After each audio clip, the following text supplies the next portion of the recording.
О женщинах начали вспоминать, когда только, ну, эта квота обязала. Заўсёды, где ёсць грошы, там шмат мужчын. Лепей не добрать, чем перебрать. Чтобы такого не было, что для галочки эффективно, этого не должно быть. Вось, была б фемгрупа УКР, продвигали бы гэтыя тэмы, як жанчынам дапамагчы, а не абралі. Вымушаны выбирать паміж дэмакратыяй і правамі жанчын. Так, ну мужчыны класна б'юць рукамі, яны такія вот моцныя. Нам навязывают гендерные квоты, где тут равенство?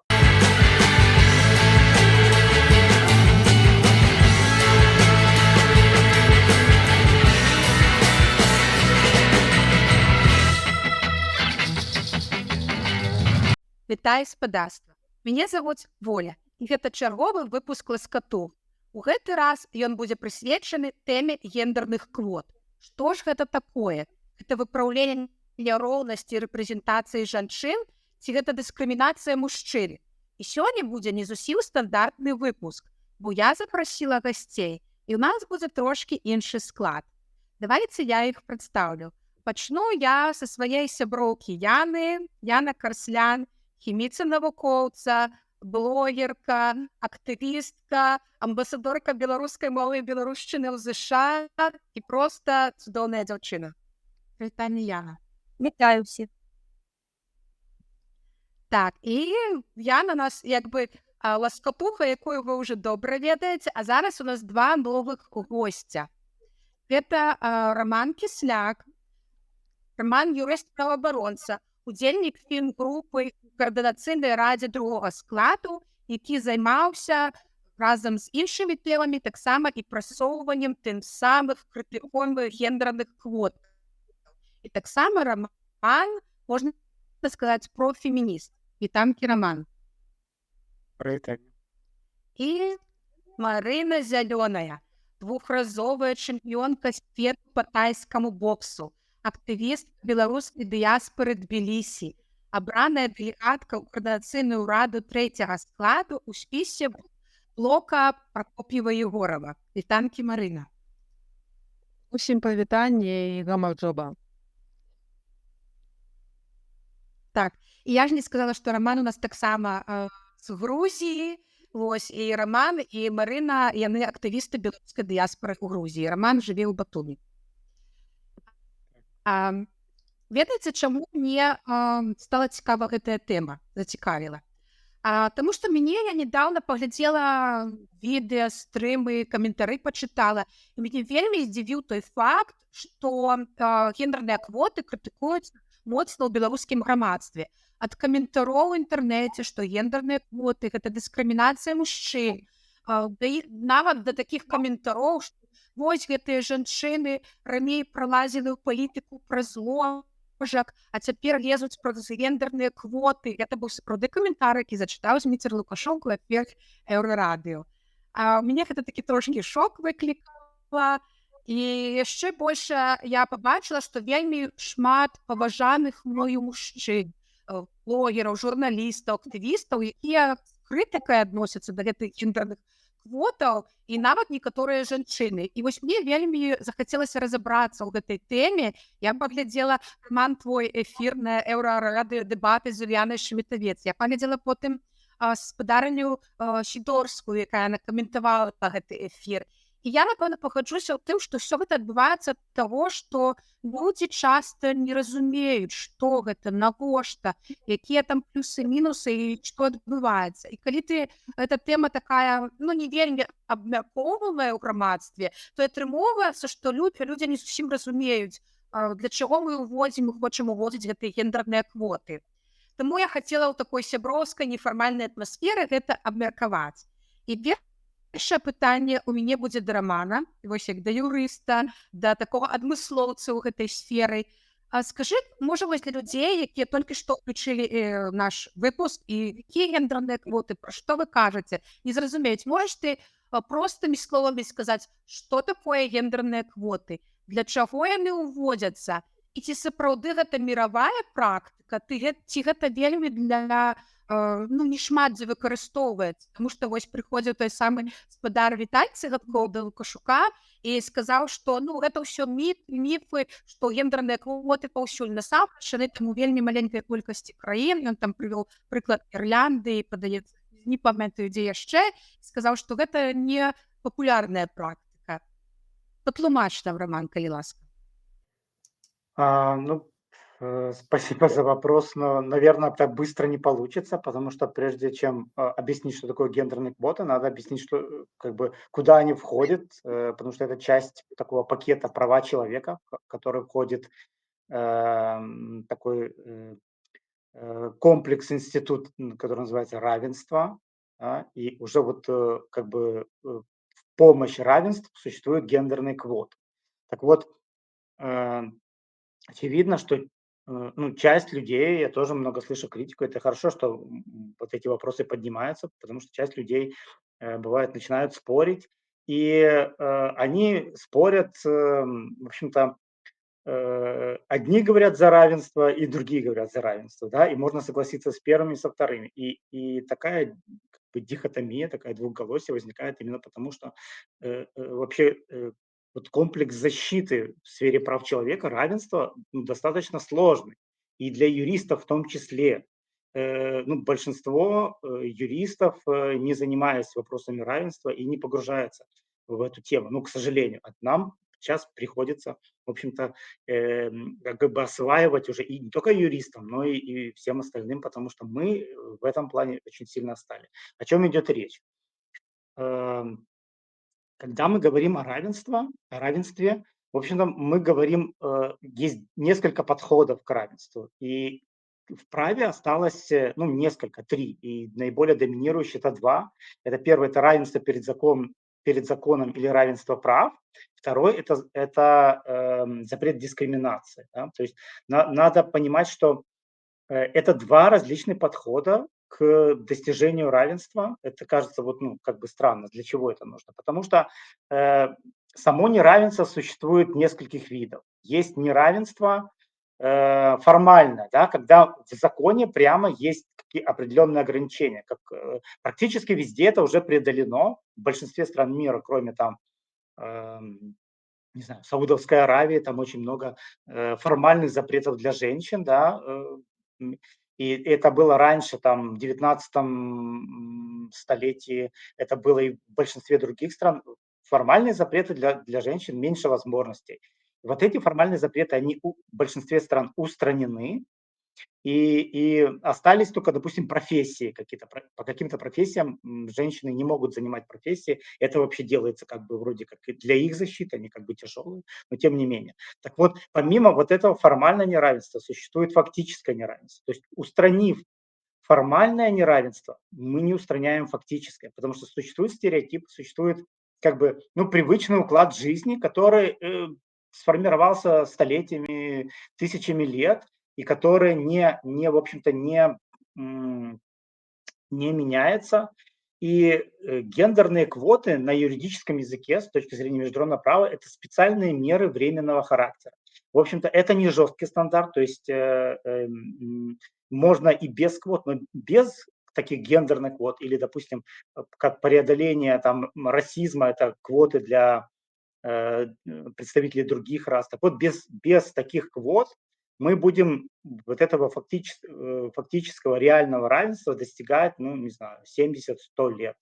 Да? То есть квоты ускоряют этот процесс, потому что женщины в большинстве своем не занимаются политикой. Так сложилось. Политические партии, если посмотрите, это с большего, ну, не везде так, конечно, но большего и в Беларуси, и в части других стран, большего это такие мужские клубы. И поэтому женщинам и тяжело, в общем-то, войти вот в те профессии, которые как бы вот традиционно занимают мужчины, так это как бы привычно, и так и роли такие складываются. Вот для преодоления вот этого, скажем так, для ускорения вот этого фактического неравенства и вводят гендерный квоты. А вось дадаю другую частку пытання. Ці гэта у свеце у колькі краінах гэта ўводзіцца? Ці гэта паўсямесна? Ці гэта вельмі маленькая колькасць краін? Што насамрэч праўда? На самом деле, в разных странах по-разному решают эту проблему. На самом деле и даже, введение гендерных квот не решает эту проблему. Вот мы как-то разбирались здесь на такой дискуссии по равенству, что в Швеции, как это было, введение гендерных квот не решило, вопрос того, чтобы женщины больше шли в политику, потому что, ну, они традиционно занимаются детьми и стали изучать эту проблему, не изменилось. Вот с гендерной квотой ввели, ситуация не изменилась. Стали изучать эту проблему и выяснилось, что женщины сидят с детьми, а мужчины зарабатывают больше. Так тоже есть, это, в этом тоже есть неравенство во всем мире, и в США, и везде. И как бы в семье, когда решают, кому остаться с ребенком, идет тот, кто зарабатывает больше. И тогда ввели такую норму, что мужчина, когда остается с ребенком, он вот это пособие получает выше, чем женщина, да, и тогда вот начало выравнивать. То есть на самом деле гендерные квоты, ну, есть в разных странах, но они, конечно, не повсеместны. Есть страны, где уже начинают их убирать, то есть это временные меры для того, чтобы сбалансировать, потому что так как вот если бы мы сейчас не ввели гендерные квоты при выборах в Координационную Раду, не знаю, процент был бы очень небольшой, 10-15%. Очевидно, что по-моему, нету вот этой 40%, и нету, оно будет чуть-чуть ниже, но тем не менее уровень поднялся, и вот мои коллежанки с фемгруппы рассказывали, как это было в Украине при выборах в Верховную Раду. То же самое, сначала формально включали там родственниц, там жен, да, и это постепенно женщины, несмотря на это, вот, ну, стали входить в политику, и сейчас полноценно участвуют в политике, и вот отсутствие женщин, да, или каких-то групп в каком-то процессе, он делает только хуже. То есть нам нужно полное представители самых разных групп, вот мужчины, женщины, разные этнические, разные профессиональные. То есть, ну, самое разнообразие. Тогда команда, которая работает вот над каким-то процессом, она будет лучше, эффективнее. Мгм. Так, дзякуй за тлумачэнне. І вось то бок я выбачайце дзяўчыны, што я так рамана трошки пытаю, мне проста па ходу ўзнікла пытанне. Вось шмат таксама ў гэты склад рады абвінавачвалі спісы, што яны панабіралі там гэтых жанчын дзеля галачкі. І паглядзеўшы, я пабачыла, што я пагаджуся, што напэўна хтосьці браў проста таму, што трэба было закрыць гэтую квоту. Гэта праўду скажам. То бок ты лічыш, што гэта такі, ну, без гэтага кроку немагчыма на наступны пераступіць, што заўсёды будуць хтосьці бярэ дзеля галачкі, але потым тыя дзеля галачкі перарастуць у сапраўдныя, як бы, ну, квоты. Ну, мы столкнулись, мы наблюдаем уже, да, вот в чат на Рады фракции пришли заявления от 3 участниц вот нового вот этого списка, который избран, от нашей справы, где женщины заявили, чтобы они уходят и передать как бы места другим. То есть, ну, вот здесь очевидно стало, да, вот 3 женщины написали такое заявление, очень странное. И очевидно, что здесь как бы вот здесь показано, что это, ну, похоже, что это фиктивное, да, участие. Понятно, что нужно спросить у них, почему вот они одновременно сразу ушли. Ну, хотелось бы, чтобы такого не было, что для галочки эффективно. Этого не должно быть. На самом деле это для женщин. Просто мужчины сидят, когда как бы идут в политику, они вот формируется мужской клуб, и они вспоминают про женщин, когда вот введена квота. И вот, ну, Марина Зеленая может пример привести. Я знаю много других, которые о женщинах начали вспоминать, когда только, ну, эта квота обязала, понимаете? Так вот нет, к ним не обращались. Но почему это происходит, да? То есть потому что так удобнее. Спросили мужчин, коллег, кто войдешь в список? Окей, да, войду. То есть как бы формируются такие мужские клубы. Ну, квота это просто сейчас необходимо. Пока, когда женщин будет представительство такое же, как они в обществе представлены. Да, вот политическое представительство вот 50 на 50 в обществе мужчин и женщин. Ну, примерно, плюс-минус. Да, то есть примерно такое же плюс-минус, и должно быть представительство, ну, в разных органах. Причем я знаю вот какие-то организации, когда проводят, они придерживаются этого принципа, и оно вот, ну, хорошо получается. То есть при отборе учитывают этот момент. Ось Добра, Роман узгадаў цябе, Марына. І я хацела табе такое пытанне задаць. Вось я таксама часта ў сваіх соцсетках гэтую феміністычную павестку прасоўваю, таксама кажу пра гэта, і мне часта ці ў каментарах, ці нават асабістыя мужчыны пішуць: ой, гэта ўсё адгаворкі. Калі жанчына разумная, калі жанчына амбіцыйная, яна ўсяго даб'ецца і без квот, і не трэба вось ля зараз мне тут. А я вось хацела цябе спытацца, ты якраз прыклад вельмі разумнай, актыўнай, амбіцыйнай, моцнай дзяўчыны. І калі мы з табой размаўлялі ў каментарах у Фейсбуку, то ты сказала, што гендерныя квоты ў КР – гэта твой адзіны шанец папасці ў палітыку. Чаму ты так лічыш?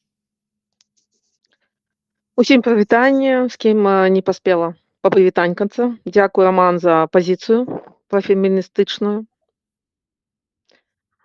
Я, па-першае, калі мы размаўляем пра квоты, я, калі разглядаю нейкую прафесію, я гляджу, колькі там людзей на фатаграфіях, калі трэба яе прадстаўляць. Я мею на ўвазе не гімнастак, якія стаяць і ім уручаюць медалі, а я мею на ўвазе,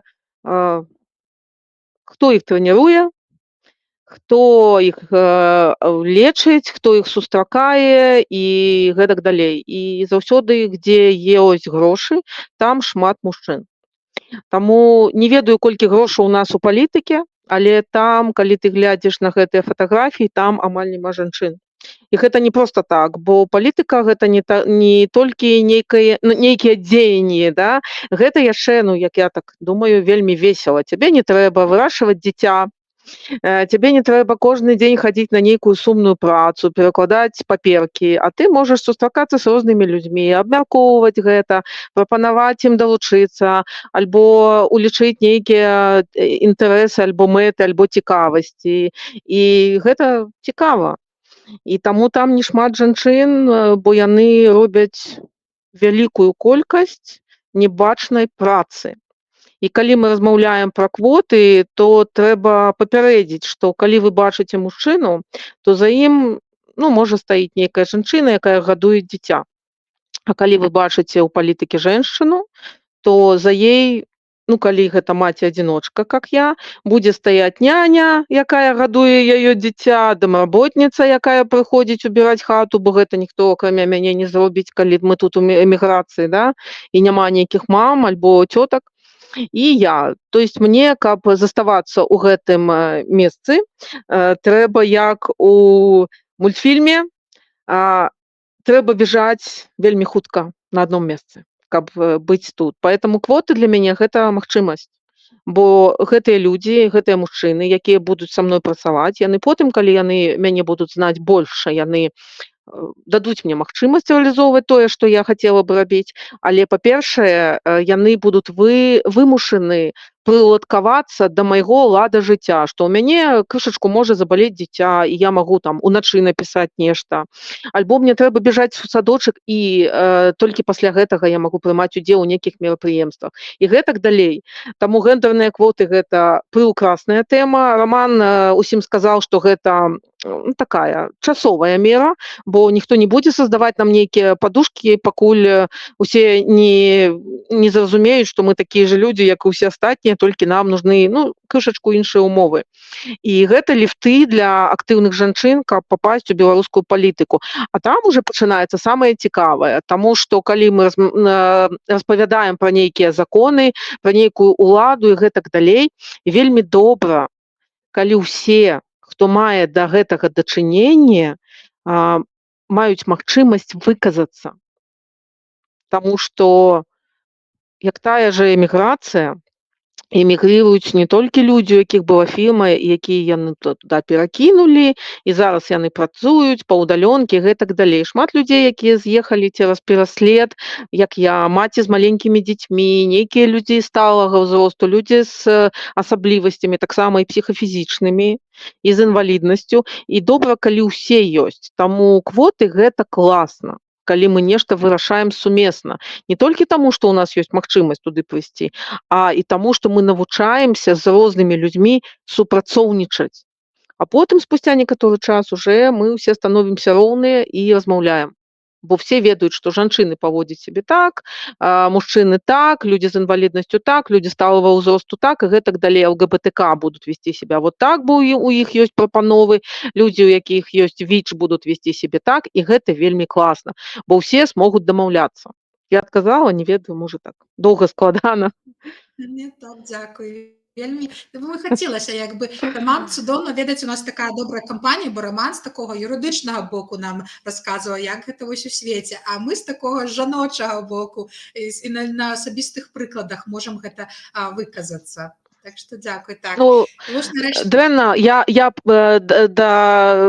дакончу гэта ўсё не жаночага, а з нашага боку, бо гэта не жаночы бок, і вельмі будзе добра, калі мужчыны таксама будуць выхоўваць дзяцей, прымаць удзел у гэтай працы, разумець, што дамавая праца гэта вялікі час і гэтак далей. Таму гэта не совсем жаночы бок. Это бок, дзе мы зараз аказаліся, дзе не вельмі шмат палітыкі, шмат працы, якая сумная, і дарослыя родственнікі, да якіх трэба даглядаць, і дзеці, за якімі трэба даглядаць, яшчэ і палітыка. Бо калі мы не будзем вырашаць нейкія справы, за нас гэта будуць вырашаць іншыя. А гэта, самі ведаеце, чым можа скончыцца, бо мы ўсе з Беларусі. Дзякуй. Так, дзякуй. Яна, вось мы з табой, сябры, я дам, можа, потым кіну спасылачку, у нас з Янай было інтэрв'ю для рубрыкі «З намі цікава» на іншым канале, дзе мы шмат размаўлялі пра вось гэтую, пра жанчыну палітыцы, навуцы і на кіруючых нейкіх пасадах, чаму так адбываецца перакос. І зразумела, што нават па статыстыцы там жанчын на кіруючых пасадах ва ўсіх гэтых сферах там 20% плюс-мінус 5. І чаму так адбываецца? Чаму вось ты лічыш на сваёй практыцы? Ты у навуцы працуеш. Не таму же, што жанчыны там неразумныя ці неамбіцыйныя. Вось Марына трошкі ўжо пачала гэтую тэму. А ты чаму лічыш? Чаму гэты такі перакос адбываецца? Я цалкам згодная з Марынай, і я цалкам згодная з Романом. Вось я зараз адчуваю такой цікавай пазіцыі, што я згодна з усімі, і ў той же самы час мне ёсць што дадаць, таму што ёсць праблемы з тым, што кажуць і Роман, і Марына. Я ў пазіцыі такой, што я сама навуковец, я раблю вось менавіта тое, што Марына сказала. Я бягу хутчэй, і я спрабую і на працы быць чэмпіён, нешта там вынаходзіць у навуцы. І у мяне 2 дзяцей, і я ў эміграцыі, без бабуль, без дзядуль, і без няні, дарэчы. У мяне гэта праблема вырашаецца мужам, партнёрам, які цалкам дапамагае. Таму як бы бягу яшчэ. Я разумею гэтую пазіцыю, што да жанчын трэба іншае стаўленне, і у нас зусім розныя гістарычныя ўмовы, як мы працуем. Я канкрэтна працую паміж садочкамі, пасля працы. Вось я разумею, што гэта патрэбна. У той же самы момант я разумею, што гендерныя квоты гэта не рашэнне праблемы, таму што ёсць праблемы з гендернымі квотамі. Я бачу, што калі жанчыны прыходзяць, таму што жанчыны трэба ўзяць, вось так нехта сказаў, ствараецца ўражанне, што жанчыны недастаткова заслугоўваюць гэту пазіцыю. Гэта вось адзін з такіх як бы контраргументаў для гендерных квотаў, якія я падтрымліваю. Ёсць такая праблема. Але ў той же самы момант я разумею, што гэта меншая праблема, чым праблема, што жанчыны проста не могуць трапіць туды. То бок, вось, параўноўваючы гэты контраргумент з праблемай, зусім ерундовая праблема, што нехта там будзе лічыць, што ты не заслугоўваеш гэту пазіцыю. Ёсць такі момант, што вось гэта лічба, якая квота, у якім памеры яна будзе зроблена, яна шмат чаго вырашае ў эфектыўнасці гэтай квоты. Вось мне падаецца, што лепей не дабраць, чым перабраць, таму што могуць стварацца праблемы, калі жанчын бяруць дзеля галачкі, вось мы ўжо адзначылі гэту праблему. Мне здаецца, што праблема не ў самой наяўнасці квоты, а ў тым, што яна занадта вялікая ці занадта хуткая. Вось мы абмяркоўвалі, што гэта добра, хутка, зараз павырашаем праблемы. Я не лічу, што хутка вырашаць любую такую сур'ёзную праблему, гэта добра. Гэта панясе за сабой, дакладна панясе за сабой нейкія праблемы, якія мы яшчэ, можа, і не ведаем. я пачытала пра гісторыю вось гендерных квот, што былі праблемы ў Руандзе, што папрыходзілі жанчыны з элітных кругоў замест жанчын, якім рэальна трэба было прадстаўніцтва. І я прадбачу, што гендерныя квоты могуць мець негатыўнае наступства. Таму я як бы быў у пазіцыі, што я за цалкам вось жанчын, за іх прадстаўленне. Я адчуваю на сваёй скуры, што гэта праблема, і я за гендерныя квоты, але мне б хацелася, каб былі чутны галасы і тых, хто кажа, што ну вось камон, ёсць жа і моманты, што для галачкі прыводзяць жанчын. Якіх жанчын прыводзяць, з якой палітычнай пазіцыі? І калі вось Юліяна Шаматавец сказала адзін аргумент, які мяне асабіста крануў, што вось зараз у гэтай моцнай арганізацыі кіберпартызан ну няма там жанчын.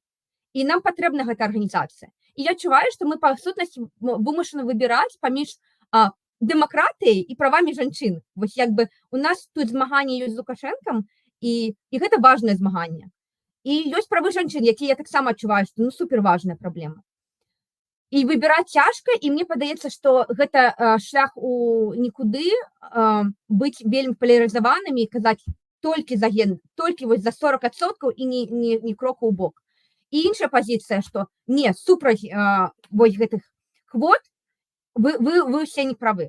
Мне здаецца, што гэта той момант, калі мы вымушаны вось пагаварыць, окей, квоты гэта добра, мы абое хочам зрабіць нешта добрае для прадстаўніцтва жанчын.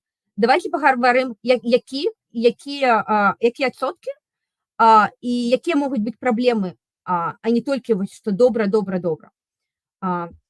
Моя пазіцыя такая на гэты конт, што ёсць іншыя варыянты, як павысіць долю жанчын у палітыцы, і іх трэба выкарыстоўваць, і ў той же самы час можна панізіць трошкі квоты і кампенсаваць гэта паніжэнне квотаў, напрыклад, там да 20-30%. Увядзеннем нейкіх праграмаў, якія накіраваны на то, каб абудзіць як бы жанчын, паказаць ім ёсць праграмы ментарства, ёсць праграмы па вяртанню з дэкрэтнага адпачынку ў прафесію. Ну, то бок, гендерныя квоты гэта не адзінае рашэнне, гэта не заўсёды лепшае рашэнне. Важна узважваць, які адсотак гэтых квот, і якая канкрэтна зараз сітуацыя ў гэтым грамадстве. Маё як бы бачанне сітуацыі ў Беларусі вось зараз, што ціснуць на гендерныя квоты вельмі моцна, можна перагнуць гэту палку, і я бы не хацела у гэтай шаткай такой сітуацыі беларускай змагання з дыктатурай, а гэта вельмі цяжкая праблема. Яшчэ расцягваць, расфокусоўваць нашу ўвагу вельмі моцна. Я не падтрымлівала пазіцыю Юліаны, што потым парашаем, таму што маё бачанне філасофскае вельмі адпавядае раману пазіцыі, што мы мусім глядзець у будучыню. Мы не можам фокусавацца на сённяшнім дні і толькі думаць, што вось зараз, што зараз адбываецца. Не, як толькі мы забываем пра будучыню, гэта праблема для нас у будучыні. Таму я лічу, што трэба глядзець у будучыню, але ўсё ж такі размеркаваць гэтыя адсоткі па-рознаму, размеркаваць важнасць прыярытэтаў змагання там за дэмакратыю і змагання за правы, трошачкі размеркаваць гэтыя пазіцыі. Ну, я хацела зараз канкрэтна пра пытанне волі, чаму праблема ў навуцы ў жанчын, напрыклад, ці увогуле, я бачу, што праблема не толькі ў недахопе месцаў, а ў тым, што не хапае зменаў у грамадстве на глыбінным узроўні. Як партнёры ставяцца ў сям'і да выхавання дзяцей, як на працы ставяцца да адыходу ад звычайнага раскладу працоўнага дня з 8 до 5. І я бачу, што гэтыя два пункта, сямейны уклад на працы, яны раўназначна важныя з гэтым наяўнасцю месцаў. Ну, і трэба працаваць па некалькіх кірунках. Яшчэ адзначу, што я сама трапіла, напрыклад, у Амерыку толькі дзякуючы таму, што я пабачыла, што ёсць праграма, дзе шукаюцца людзі з Беларусі, якія дастаткова добра там вучацца і якіх менавіта шукалі, каб яны ім дапамагчы паступіць ва універсітэт там у Амерыку. Я пакуль не пабачыла, што ёсць гэтае месца, я не думала, што я ўвогуле дастатковая, што я магу кудысьці там трапіць. То бок я бачу важнасць гэтага, наяўнасці гэтага месца. Але той же самы час я бачу, што ёсць канкрэтныя перашкоды, якія не менш важна пераадольваць. І над імі трэба працаваць і не толькі ціснуць усю ўвагу на гэтыя гендерныя квоты. У нейкім там такім даволі жорсткім варыянце, мне падаецца, 40% гэта даволі жорстка. Асабліва для грамадства, якое ўвогуле яшчэ не ведае, што такое квоты, і яны такія, ого, што гэта? Зараз, такія аргументы вельмі дзіўныя гучалі, як Воля сказала у эфіры Еўрарадыо. Таму я заўсёды, такі паступовы, але мэтанакіраваны, неспынны падыход. Давайте, квоты гэта цудоўна, давайте пачнем з трошкі меншага адсотка і не здаваць пазіцыі, як бы працягваць, павышаць, можа, адсотак, а таксама працаваць па нейкіх ментарскіх праграмах, па розных праграмах, уже не будзем гэтым выпуск забіваць гэта. Вось такая моя пазіцыя.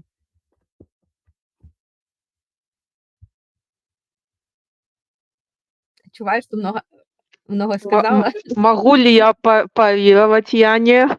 Или Роман хочет высказаться?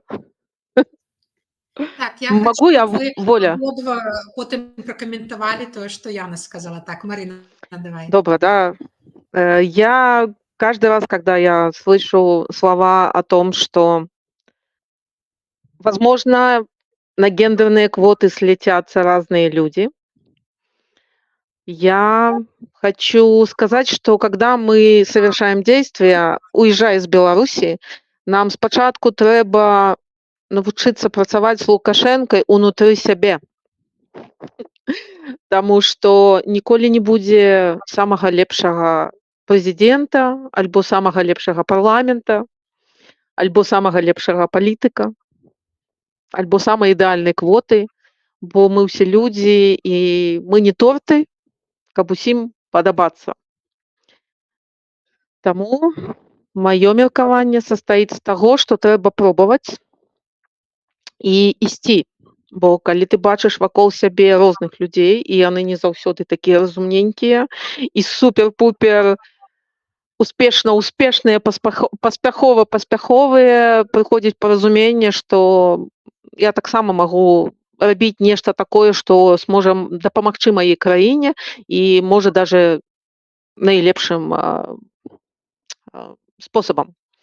Поэтому я бы все-таки советовала всем, кто хочет себя попробовать в политике, пробовать себя в политике, несмотря на собственное представление о том, какой вы политик или политикесса, да?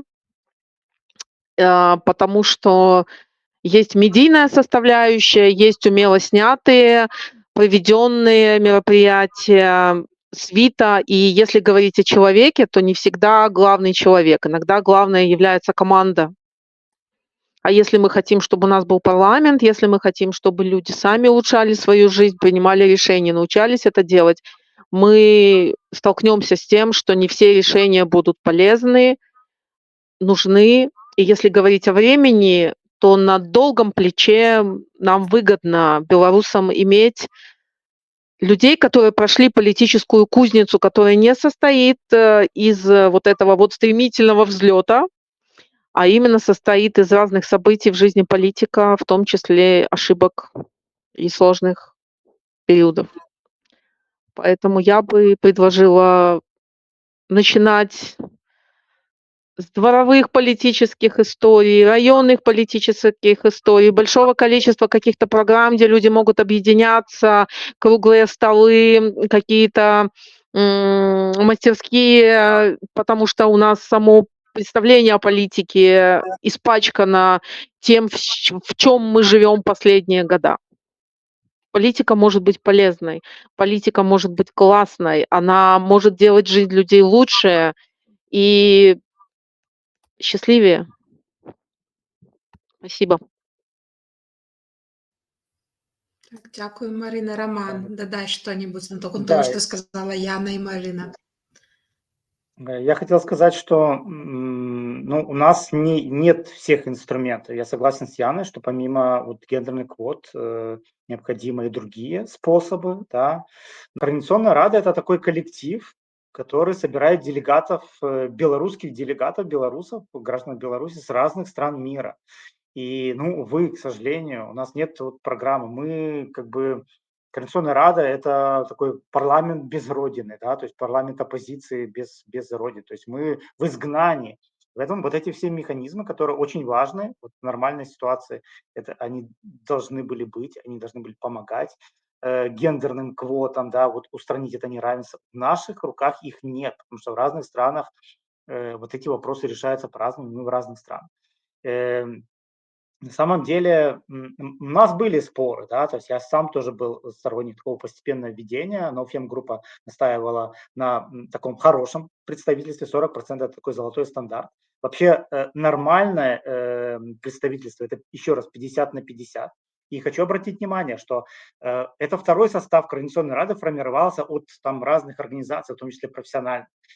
Уже третий состав, когда проводятся выборы, там выходят избирательные субъекты, избирательные списки, которые, они по идее вообще должны представлять общество. И когда там нет женщин, и нет, допустим, там 40% или 20%, для некоторых списков была уменьшенная квота, и 2 списка ими воспользовалось, была уменьшенная, не 40, а 20%.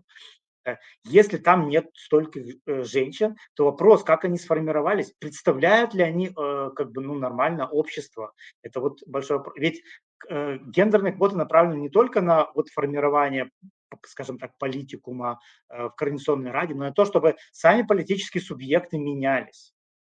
Я думаю, что вот малое, небольшое число как раз может и создать проблемы для вот этого поступательного движения, потому что может быть реванш. Я наблюдаю сейчас в Грузии, там тоже есть вот эти квоты.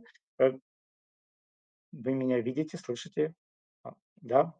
Значит, тоже есть квоты. Вот это правило, кстати, которое я предлагал положение о выборах, как сформировать, было списано вот как раз с то, как формируются избирательные списки в парламенте Грузии. Там правда, процент меньше, 25%, каждая четвертая.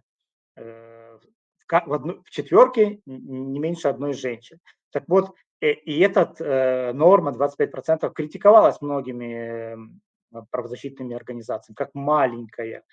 И даже ее сейчас предлагается пересмотреть, и так как это предлагает правящая партия, еще несколько оппозиционных, таких сугубо мужских, таких традиционалистских. В общем-то, есть шанс, что ее пересмотрят, и не будет это гендерной квоты. То есть на самом деле женщин в парламенте было введено меньше, и они не успели вот, ну, закрепиться. У меня такое ощущение, что ну, вот грузинский парламент может потерять.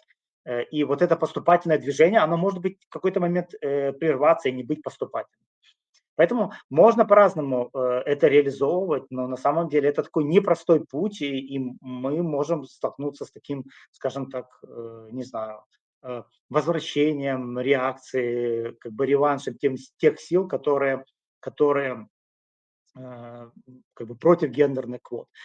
Тот, кто отрицает вообще то, что есть фактическое неравенство мужчин и женщин, просто не понимает этой проблемы, что оно существует. И в этом огромная какая-то боль, не знаю, проблема, что многие политологи, эксперты начинают говорить вот этих вещах, что у нас женщины вот как бы все классные, все хорошо, только пусть они на равных с мужчинами. То есть не понимая, какая существует проблема, и как бы вот транслирую вот это не понимая, распространяя, я много слышал экспертов. Так давайте вот посмотрим вот из другой сферы, да, то есть в США как бы чернокожие не имели прав, да, то есть до середины 19 века, пока гражданская война и не произошло преобразование, чернокожие не имели прав, и в последующем получили формальную возможность избираться, но очень малое число избиралось.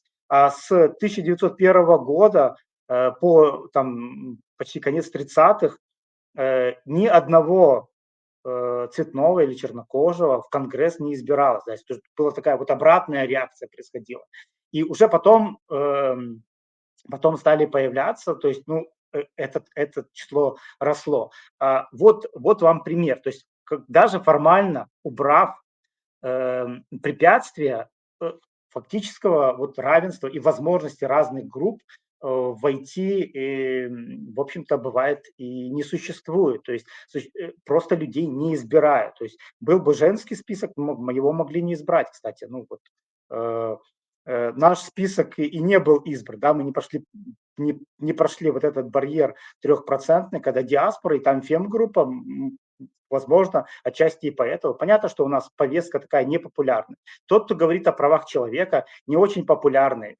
Пока это не стало стандартом жизни. Вот я спрашивал у наших коллег, делегатов, у нас есть люди, которые в разных странах уже стали политиками, избираются в различные парламенты местные.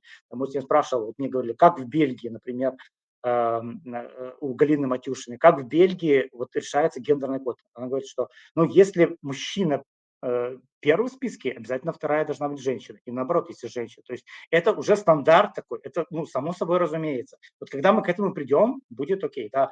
С многими другими вещами, чтобы мужчины занимались и водили детей в школу и детсадик, занимались с ними, конечно, это тоже вот этот путь необходимо пройти. Но ценность гендерных квот в том, что о них стали говорить. Наконец-то, да, то есть мы говорим, что вот нам не дают права голоса в Беларуси, да, нас пытают, нам закрывают рот, вот наши права нарушаются.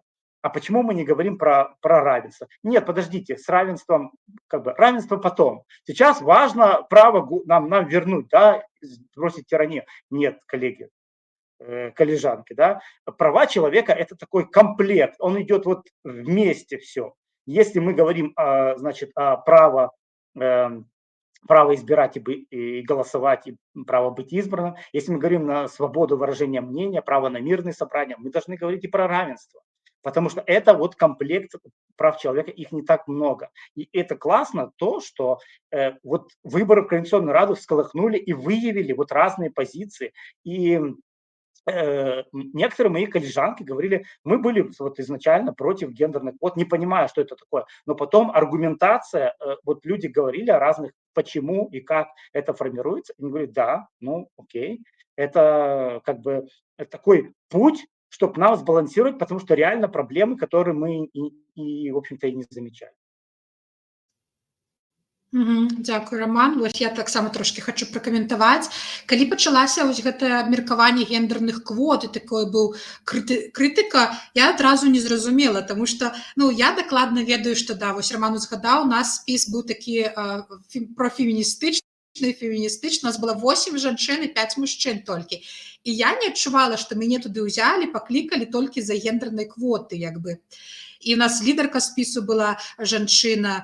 І потым я, напрыклад, думаю, калі ўзяць вось Марыну, яе таксама не паклікалі для пустой галачкі. Калі блок зразумеў, што ім трэба клікаць нейкіх жанчын, то яны паглядзелі, ага, вось Марына, да, там яна актыўная, разумная, вось там Веста у вас ёсць.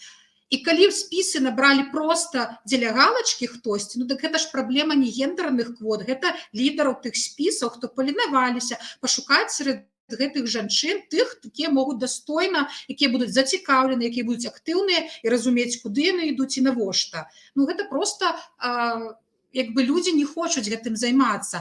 Я, напрыклад, таксама ўзгадую эфір майго любімага гаспадара Лукашука, і ён кажа, ён прывёў на сабе прыклад. Роман сказаў, вось у вас у студыі Еўрарадыё не соблюдаюцца гендерныя квоты, мала жанчынаў. На што спадар Зіцміцер сказаў, што так гэта мне трэба, калі я пайду шукаць жанчын, то мяне адразу упадзе якасць і колькасць выпускаў.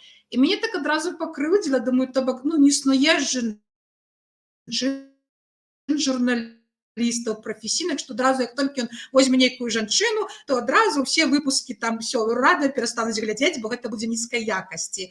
Напэўна ж, калі пашукаць добра, то можна знайсці такіх прафесіяналаў, адмыслоўцаў, але ніхто не хоча гэтым займацца і шукаць у нашым грамадстве. Яшчэ я бачу праблему, што калі людзей гэта не тычыцца, мы гэта не цікава. Мяне, напрыклад, я таксама скажу, я феміністка, якая хатняя гаспадыня. Я феміністка, якая ніколі, я насамрэч не адчувала на сабе дыскрымінацыі. Але я бачу гэта ў грамадстве, я бачу гэта, што гэта будзе добра для будучыні Беларусі. І таксама мяне кранае, калі кажуць: ой, пачакайце за сваімі там правамі чалавека, з вашай культурай, мовай, давайце, вось Беларусь вольная, ўсё потым.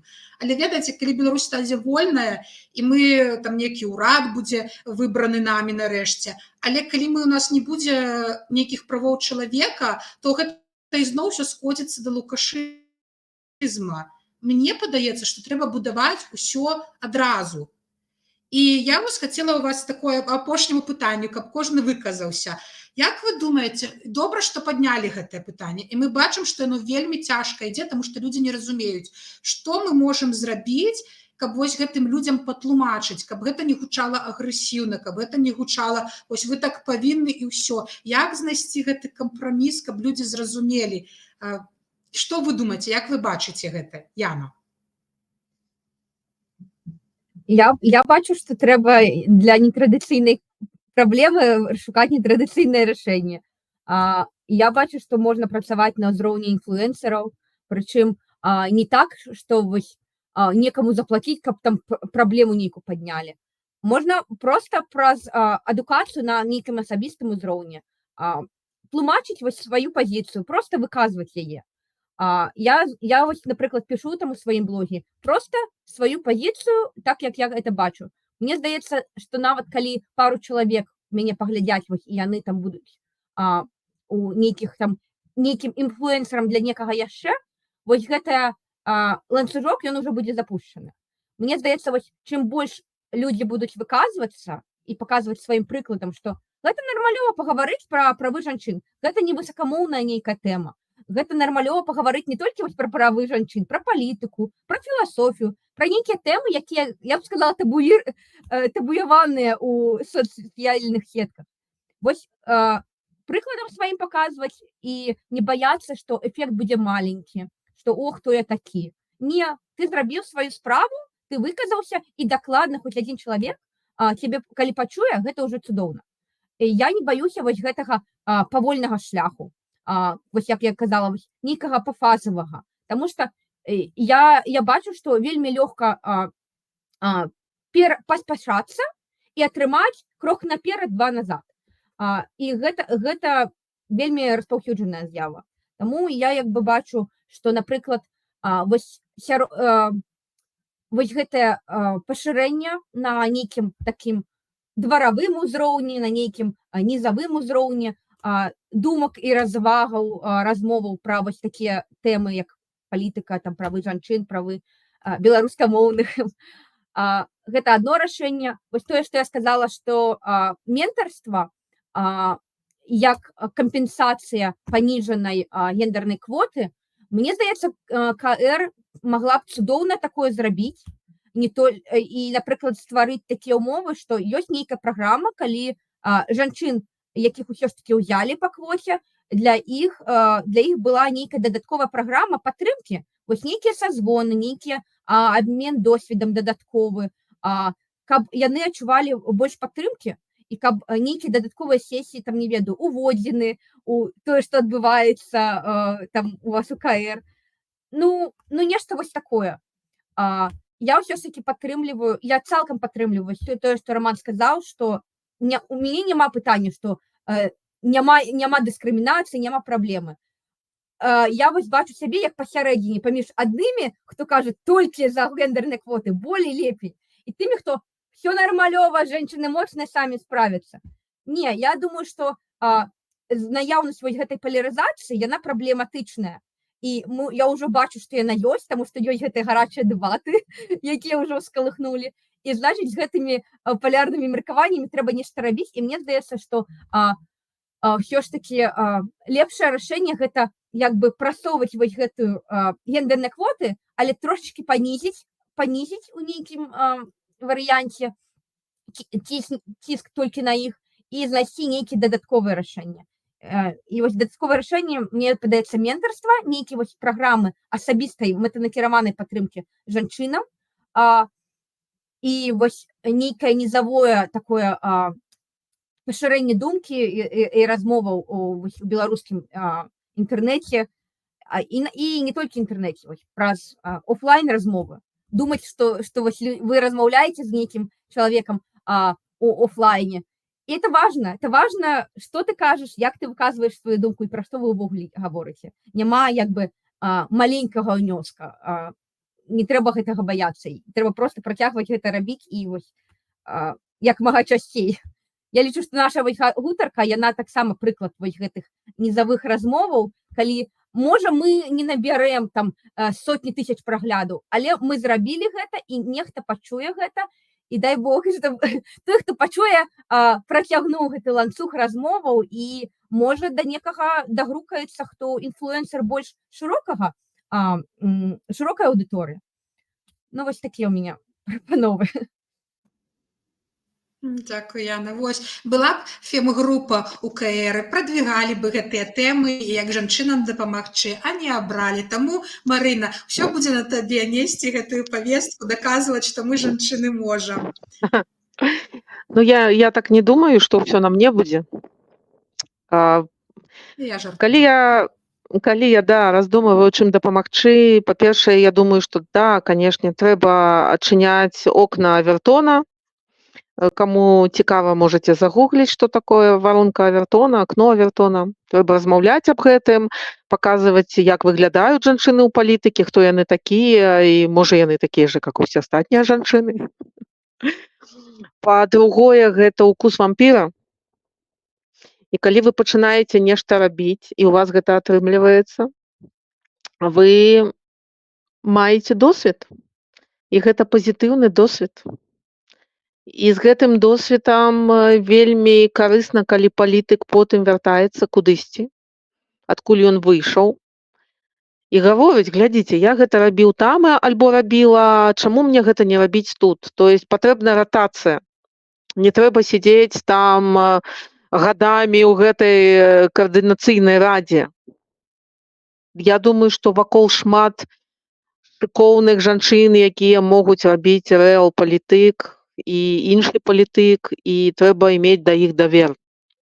Ну, а па-трэцяе, трэба рабіць, і гэта як квантавыя змены. Тыя, хто будуць глядзець на нас, будуць думаць: о, нешта атрымліваецца. І потым па-іншаму адносяцца да жанчын, якія прыйдуць пасля. Ну і чацвёртае, я как трэнер магу сказаць, трэнерка, што калі я пачынала трэніраваць, я думала: так, ну мужчыны класна б'юць рукамі, яны такія вот моцныя, ўсё такое. Но жанчыны таксама прыходзяць у спорт, што з гэтым рабіць? І ў мяне ёсць зараз такая стратэгія, бо жанчыны крышачку па-іншаму збалансаваныя, і калі яны прыходзяць у адзінаборства, мужчыне трэба распавесці, як біць каленам альбо нагой у галаву, ну так, 2-3 месяцы. А жанчына пачынае гэта рабіць цераз 2-3 заняткі. Іншы баланс, іншае разуменне, іншая маторыка. І вось я думаю, што калі у нас нешта з'явіцца, і ўсе людзі атрымаюць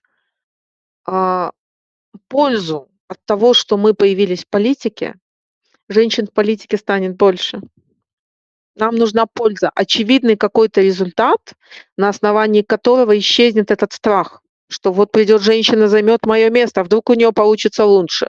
Но если у нее получится лучше, она же не отказывается от взаимоотношений с мужчиной. Мы же не должны уходить. Хотелось бы, чтобы мы не уходили в матриархат, потому что там тоже будет не совсем удобная история совместной жизни. И когда этот страх пропадет, я думаю, мы получим вот это вот общество нашей мечты, к которому стремятся люди, уважающие права человека. Дзякуй, Марына. Вельмі натхняльна апошняя была. Роман. Мне кажется, что угроза матриархата в ближайшие 100-200 лет не существует, да, как и дискриминации мужчин на самом деле. Ну, существует проблема с дискриминацией женщин, ведь конвенция, обратите внимание, как она называется, ООНовская конвенция о ликвидации всех форм дискриминации в отношении женщин, то есть помимо формальных, еще и других форм, самых различных.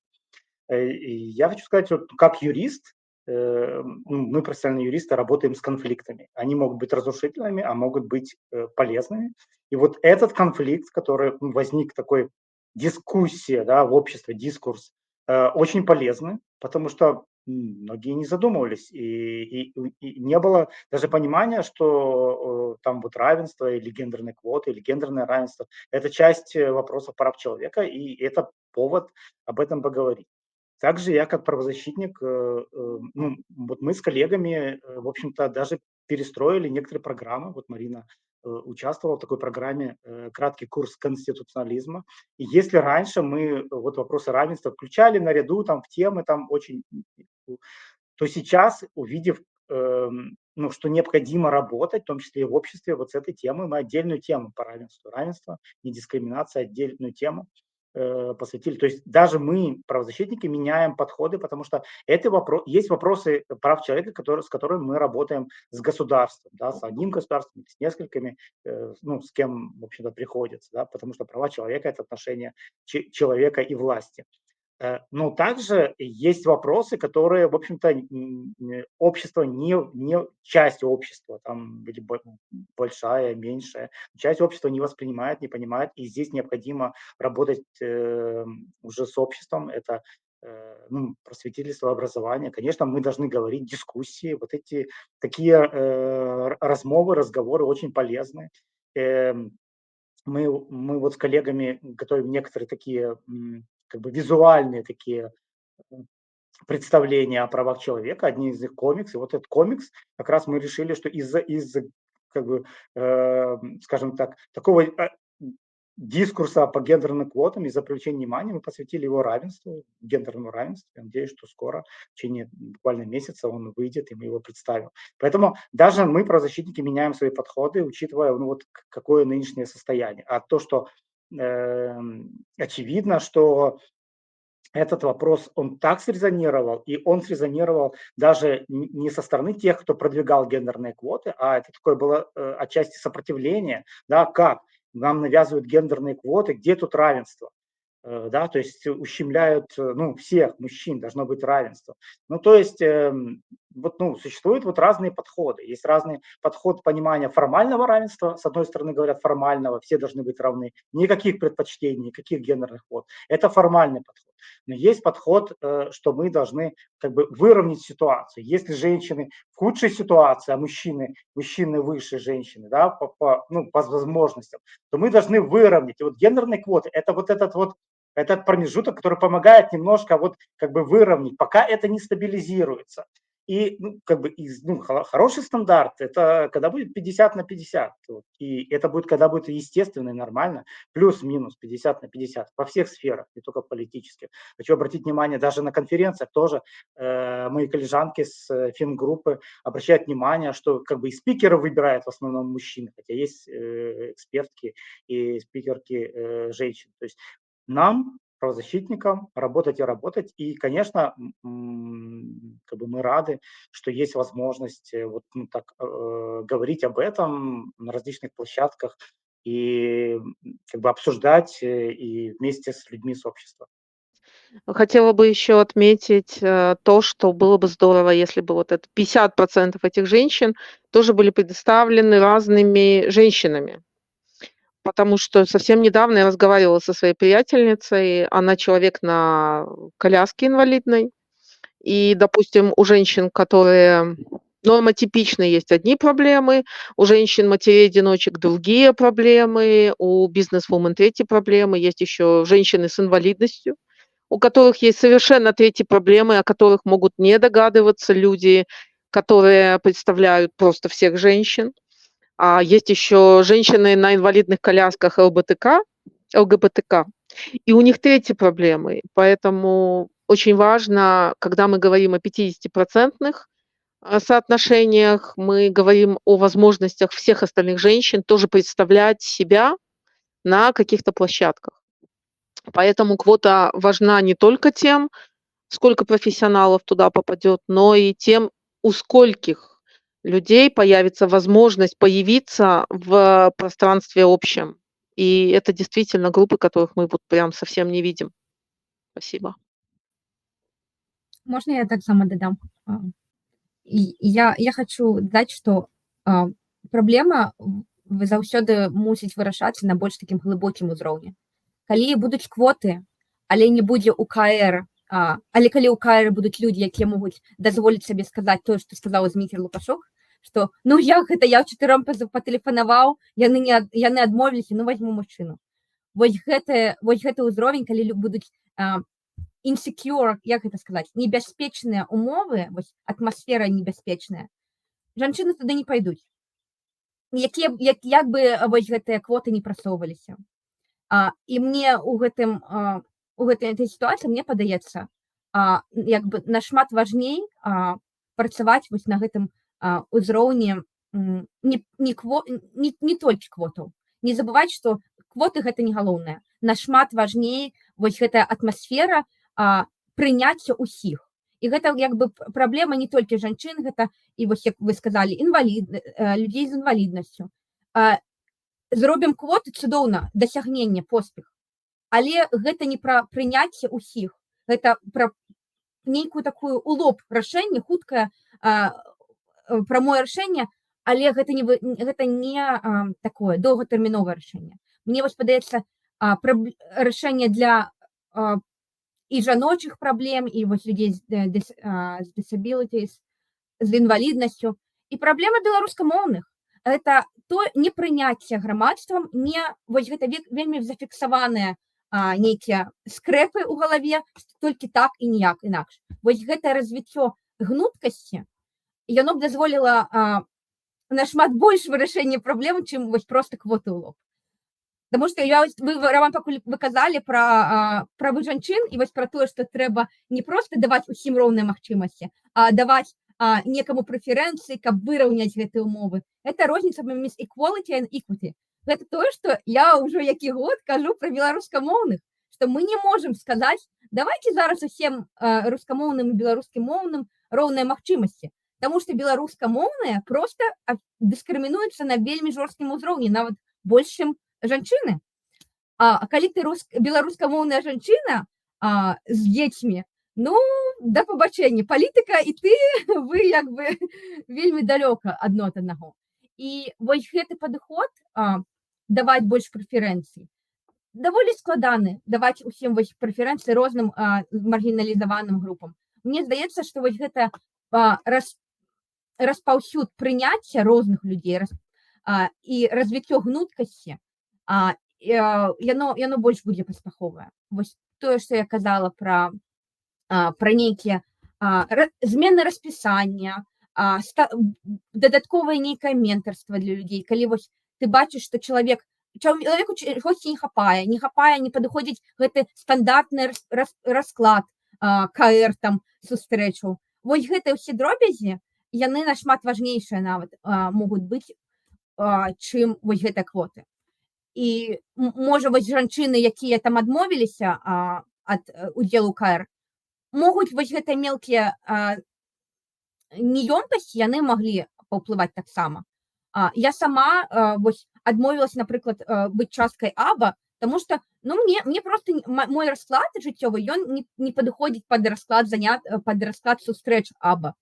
І як бы, і ўсё. Можна рабіць квоты, можна размаўляць вельмі шмат, але вось проста расклад і негнуткасць у нейкіх усталяваных працэдурах, гэта таксама вялікі ўплыў на дыскрымінацыю, на прасоўванне ў правах чалавека. Ой, гэта тое, што хацела сказаць.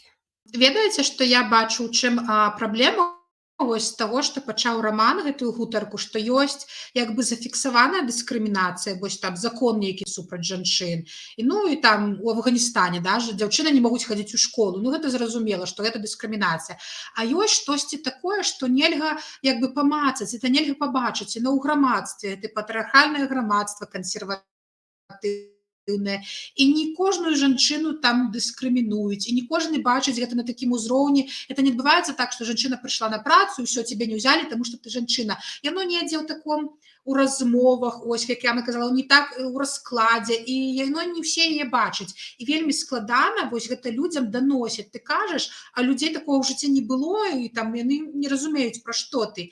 І мне таксама спадабалася, як сказалі, што трэба пачынаць з сябе. Хай будуць, напрыклад, юрысты, як Роман, якія гэта будуць прадвігаць там на нейкім у сваім узроўні на заканадаўчым, а ад нас, як ад людзей, нават калі гэта нас не тычыцца асабіста, наша справа, па-першае, у каго ёсць дзеці, выхадаваць дзяцей з разуменнем гэтага. Напрыклад, у мяне ёсць дачка, і ў нас ёсць шэраг кніг, якія называюцца там жанчыны, якія там чагосьці дасціглі ў гісторыі. Наступныя кнігі у мяне ёсць жанчыны-эмігранткі, якія чагосьці дасягнулі.